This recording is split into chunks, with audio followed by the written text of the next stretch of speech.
और बात इस वक्त एक बहुत बड़ी ब्रेकिंग न्यूज की कर लेंगे। इजराइल पर हमास ने रॉकेट से ताबड़तोड़ बड़े अटैक किए हैं। धमाका इतना जोरदार था कि हमले के बाद लोग इधर उधर भागने लग गए। इजराइल में लोगों को घरों में रहने की अपील की गई है। गाजा पट्टी से इजराइल पर रॉकेट दागे गए। हमास के हमले में एक आदमी की मौत की भी खबर मिल रही है। इजराइल के पीएम ने जवाबी कार्रवाई का निर्देश भी दे दिया है और इजराइल में लगातार सायरन वार्निंग दी जा रही है। तो आपको बताएं, जानकारी जो मिल रही है, एक साथ हमास की ओर से, जो कि इस्लामिक चरमपंथी ऑर्गेनाइजेशन है, 5000 रॉकेट ऐसे हैं जो कि दागे गए हैं।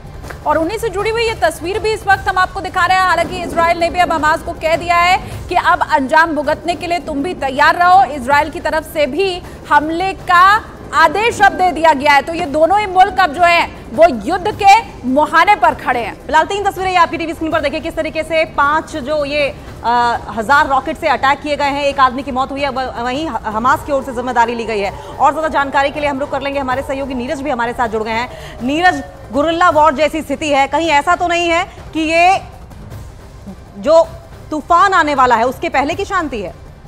देखिए, तूफान ने, इजराइल ने सबसे पहली बात कि इजराइल ने युद्ध की घोषणा कर दी, स्टेट ऑफ वॉर का सिचुएशन अनाउंस कर दिया है। और माया कदोस एक अधिकारी हैं जो कि भारत में भी थे, इजरायली एम्बेसी में, उन्होंने एक छोटा सा ट्वीट किया आपसे थोड़ी देर पहले कि 3 घंटे से लगातार सायरन की आवाजें, रॉकेट की तस्वीरें आपने देखी होंगी जो गाजा की तरफ यानी हमास की तरफ से जो इजराइल के शहरों पे, खासकर तेल अवीव और इजराइल पर के दूसरे शहरों पे हमला किया गया, वो तस्वीरें अभी हम लोग आप टीवी स्क्रीन पे देख रही होंगी। किस तरह से कारें जल रही हैं, बड़ी इमारतों पे आग लगी हुई है और इजराइल बार बार जवाब देता है। ये देखिए, 74 साल है, जो न्यूज 18 इंडिया के दर्शक है उन्हें बता दें कि गाजा का पूरा एरिया जो है वो ब्लॉकेड है पिछले 15 साल से इजराइल की तरफ से।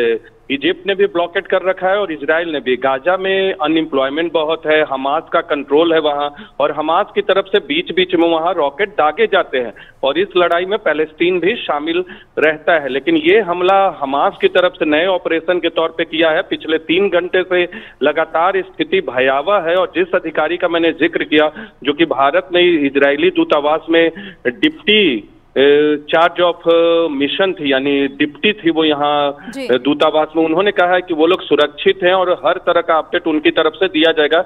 लेकिन इजराइल की सरकार ने युद्ध की स्थिति की घोषणा कर दी है और इजराइल की तरफ से भी अब जवाब दिया जा रहा है गाजा में हमास मिलिटेंट के खिलाफ। नीरज, ये भी बताइए, क्योंकि कहा जा रहा है न सिर्फ रॉकेट से हमला किया गया है बल्कि कुछ कट्टरपंथी कह लीजिए, आतंकवादी कह लीजिए, जिस भी भाषा में वहां से कहा जाता हो, कि इजराइल के अंदर कुछ कट्टरपंथी का भी अब प्रवेश हो चुका है जो कि अवैध रूप से वहां पर घुसे हैं। तो ऐसी भी कुछ खबर मिल रही है क्या? देखिए, 2007 से यानी पिछले 15 साल से हमास के कब्जे के बाद गाजा को ब्लॉक करने का एक सबसे बड़ा इजराइल का मकसद यही था कि गाजा से जो मिलिटेंट है वो प्रवेश न करे बॉर्डर एरिया से। लेकिन फिर भी कुछ ऐसे एरियाज हैं जहां से प्रवेश कर जाते हैं। ऐसी खबरें जरूर हैं कि कुछ मिलिटेंट प्रवेश किए हैं, लेकिन वो बड़ी चुनौती इजराइल के लिए नहीं है। जो हमले रॉकेट से हो रहे हैं, जिस तरह की तस्वीरें आप देख रहे हैं, गाजा साइड से हमला किया जा रहा है, और कोई पहली बार नहीं, जबकि इस तरीके से गाजा पट्टी और वेस्ट बैंक से हमास के मिलिटेंट्स ने इजराइल में एंट्री ली हो। देखिए, भारत में इजराइल राजदूत ने ट्वीट करके कहा है कि गाजा से इजराइल पर हमला हुआ है। इजराइल में घुसपैठ करने की कोशिश की गई है, रॉकेट और जमीन से हमला किया गया। तो बड़ी खबर इस वक्त की आपको बता रहे हैं, इजराइल के राजदूत जो कि भारत में